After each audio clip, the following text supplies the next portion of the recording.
Bonjour à tous et merci de suivre l'édition de la mi-journée sur RTI2, la chaîne la plus proche des populations. Au sommaire de l'actualité, Marie-Josée Talou, Kone Maboudoum, Muriel Auré-Diams et Jessica Gbaï font la fierté de la Côte d'Ivoire à la Diamond League de Lausanne en Suisse. Et puis en Afrique, précisément en Somalie, la mission de transition de l'Union africaine a annoncé jeudi avoir achevé la première phase du retrait des troupes de Somalie avec la remise de bases militaires dans la capitale Mogadiscio. Encore merci à vous de votre fidélité. Autant d'informations sur RTI2.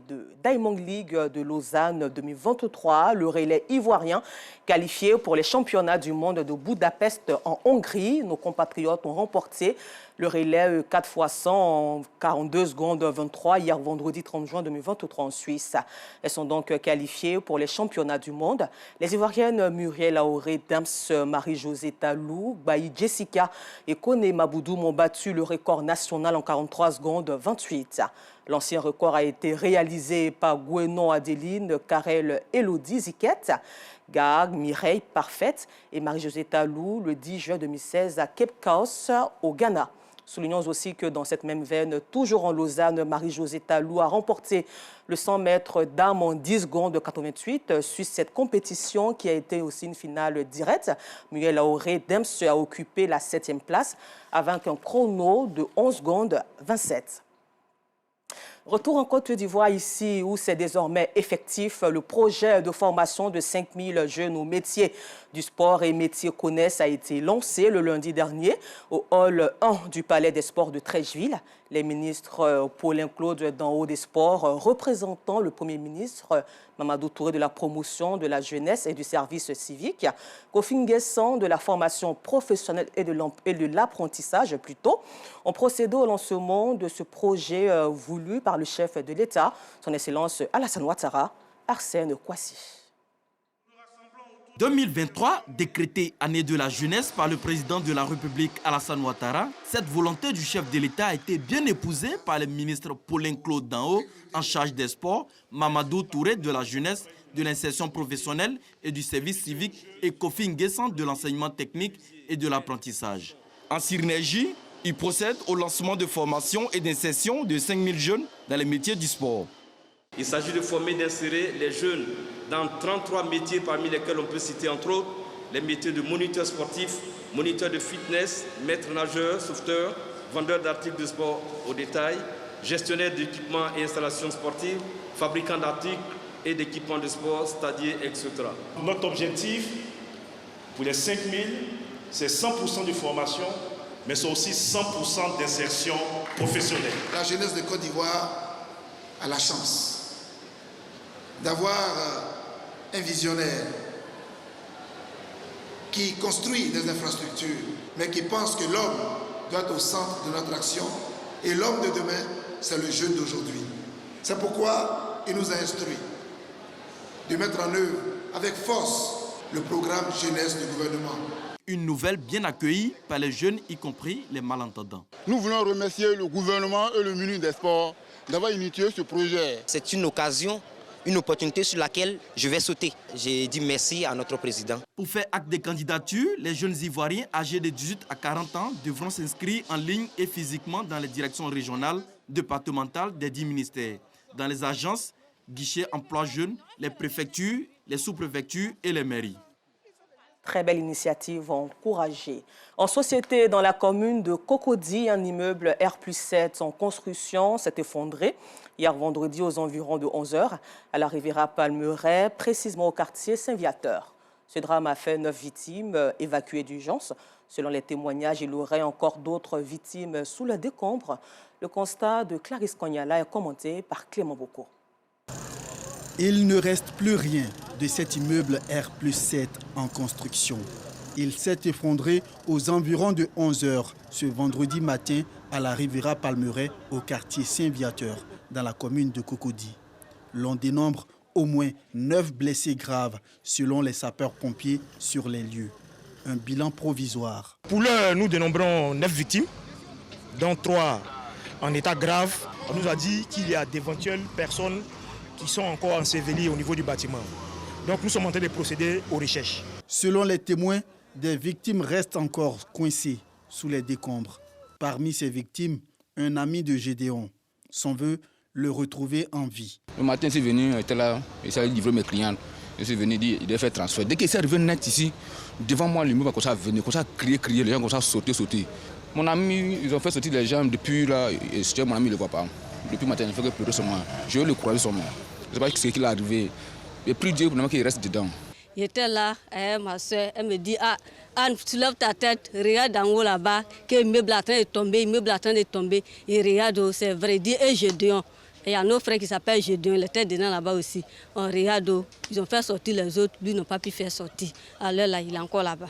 Le maire de la commune s'est rendu sur les lieux pour se rendre compte de l'ampleur des dégâts. C'est dommage. Je crois que c'est une scène à laquelle nous ne devons plus assister. Le non-respect des normes de construction doivent être stricts. Il faut que les uns et les autres comprennent qu'il y a la vie des gens qui est en danger. Arrêtons de vouloir toujours construire pour faire un gain. Mais ce gain-là, on peut le faire en construisant bien. Pour l'heure, les causes de l'effondrement de cet immeuble restent encore méconnues. Quant aux blessés, ils ont été évacués d'urgence dans les centres hospitaliers universitaires de Cocody, Angré et Trècheville. Des jours après la Tabaski, ce n'est pas la grande affluence chez les vendeurs de bétail de Port-Bouët, non seulement. Les parcs à bétail sont désormais vides, mais les quelques bêtes restent chères. Clarisse Kanyala et Clément Boko. Parc à bétail presque vide et vendeurs qui peinent à trouver des clients. C'est l'ambiance qui règne à l'abattoir de Port-Bouët 2 jours après la Tabaski. Avant la Tabaski, il s'est envoyé avec 100 et quelques moutons. Maintenant, il n'y a pas beaucoup de clients comme les Tabaski là. L'Aïd el-Kébir dure 3 jours. Une occasion pour certains retardataires d'acheter leurs bêtes. Parmi eux, Mamadou qui désire acheter 2 moutons ce matin. Mais difficile pour lui de s'en procurer à cause des prix jugés exorbitants. Mais le mouton jusqu'à présent, ça revient même prix. Le mouton qu'on paye doit payer à 130 000. Aujourd'hui, ils m'ont dit 200 000 si ce n'est pas avoir mouton. Alors que moi, je prends 2. Je préfère pour marcher dans le courant pour voir. Si je n'ai pas eu, je préfère pour payer but complet pour aller à ça. C'est mieux. Selon les vendeurs, ces prix élevés sont dus à la situation sécuritaire au Burkina Faso, l'un des pays d'où proviennent les bêtes. Les moutons SR, nous-mêmes, nous qui même n'a pas gagné mouton. Il y a déjà dit Burkina là-bas, il n'y a pas mouton. Tu as vu, le mouton qui est ta vie, c'est venir là, c'est quitter en brousse pour venir. Tu as vu, non, c'est ça, ça sert. 2 jours après la Tabaski, certains musulmans restent encore dans l'esprit de l'immolation du mouton. Mais les prix des bêtes restent élevés malgré la faible affluence. Au chapitre éducation, rehausser le niveau des élèves en Côte d'Ivoire, c'est l'objectif des autorités de l'éducation. C'est dans cette même vision que les responsables du groupe scolaire Bel Horizon de Yopougon-Niangon Academy organisent depuis 3 ans une cérémonie de récompense des meilleurs élèves des écoles primaires et secondaires du village.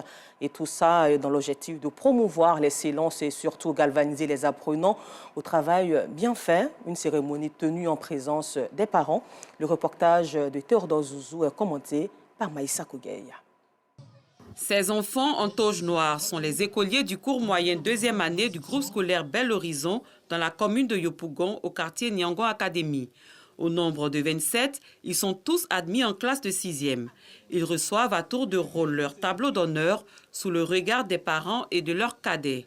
Parmi eux, Maïva, qui a obtenu 152 points sur 170 à l'examen du CEPE, certificat d'études primaires élémentaires. Je suis heureuse d'avoir obtenu ces points. Je promets à mes camarades que je vais continuer à travailler pour atteindre mon objectif.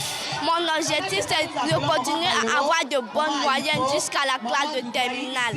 Tout comme les élèves de CM2, les tout-petits de la grande section de la maternelle reçoivent eux aussi des tableaux d'honneur. Ils sont tous admis au CP1, cours préparatoire première année. Une manière de les féliciter pour le travail abattu, chose qui réjouit leurs parents. La joie est tellement grande. Je suis fière d'être la mère de cet enfant-là, qui a ici vraiment tous les espoirs que nous avons placés. Mon fils, qui est en petite section, figure parmi les meilleurs élèves de sa promotion. Et là, je suis vraiment très honoré pour cela. Cette célébration de l'excellence est devenue une tradition dans ce groupe scolaire. le CM2 a fait 100%.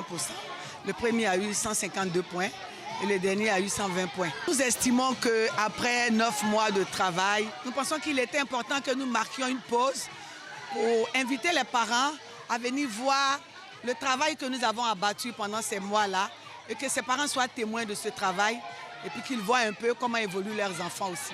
Des ballets, des sketchs sur les bienfaits de la scolarisation de la jeune fille proposés par les écoliers. Une performance saluée par le parrain de la cérémonie. Alors tout ce qu'on peut leur dire, c'est de continuer à travailler, de continuer à être rigoureux parce que pour pouvoir atteindre ce résultat-là, il y a un gros travail qui a été fait en arrière, tant par le corps enseignant, mais aussi par les élèves eux-mêmes.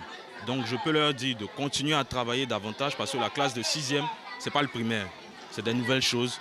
Ils doivent redoubler d'efforts afin d'avoir de meilleurs résultats scolaires encore. Les parents de ces apprenants ont eux aussi reçu chacun des présents. Les cadets du cours moyen première année et de la grande section reçoivent tour à tour le flambeau des promotions sortantes. Ils promettent d'être eux aussi excellents afin de garder la flamme toujours allumée. L'Association des femmes de l'Institut LKM a investi leur première présidente et les membres du bureau. Cette association a pour mission d'inciter les travailleuses et enseignantes de l'Institut LKM à l'entrepreneuriat. L'investiture a eu lieu au siège de l'établissement en présence de Clarisse Kanyala.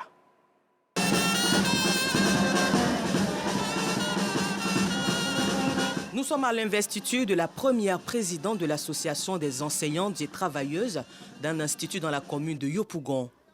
Une association qui a pour mission d'inciter les femmes à l'entrepreneuriat. Pour moi, elle est un modèle pour nous. Une femme travailleuse, battante, et puis elle rassemble.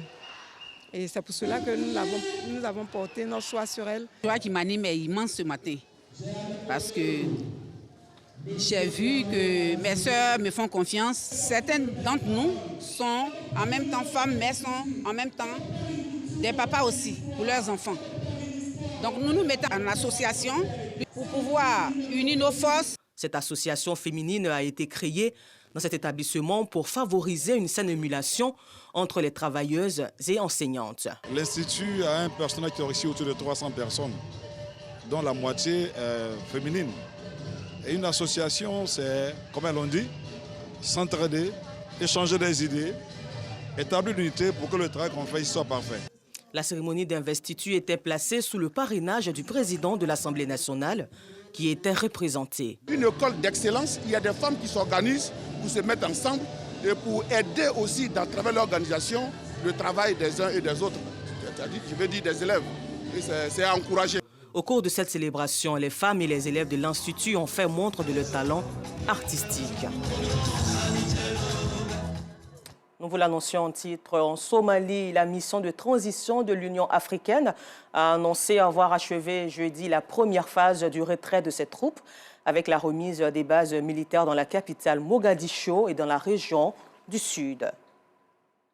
À l'ouest du Kenya, selon le ministère des Transports, au moins 49 personnes ont péri dans un accident de la route survenu hier vendredi 30 juin. Et puis retour en Côte d'Ivoire, ici où les Ivoiriennes font la fierté de l'Orange Blanc-Vert, Diamond Leagues de Lausanne 2023, le relais ivoirien qualifié pour les championnats du monde de Budapest en Hongrie. Nos compatriotes ont remporté le relais 4 x 100 en 42 secondes 23 hier vendredi 30 juin 2023 en Suisse. Elles sont donc qualifiées pour les championnats du monde. Les Ivoiriennes Muriel Aoré-Dimps, Marie-Josée Talou, Bayi Jessica et Kone Maboudou ont battu le record national en 43 secondes 28. L'ancien record a été réalisé par Gwenon Adeline Karel Elodie Ziquette, Ga Mireille Parfaite et Marie-Josée Talou le 10 juin 2016 à Cape Coast au Ghana. Soulignons aussi que dans cette même veine, toujours en Lausanne, Marie-Josée Talou a remporté le 100 mètres dames en 10 secondes 88 hier vendredi. Sur cette même compétition qui a été une finale directe, Muriel Aoré-Dimps, elle a occupé la 7e place avec un chrono de 11 secondes 27. Toutes nos félicitations à nos compatriotes. Encore merci à vous de nous avoir suivis sur RTI2. L'information revient à 19h30 avec Alassane Drabo Parguin sur la chaîne la plus proche des populations.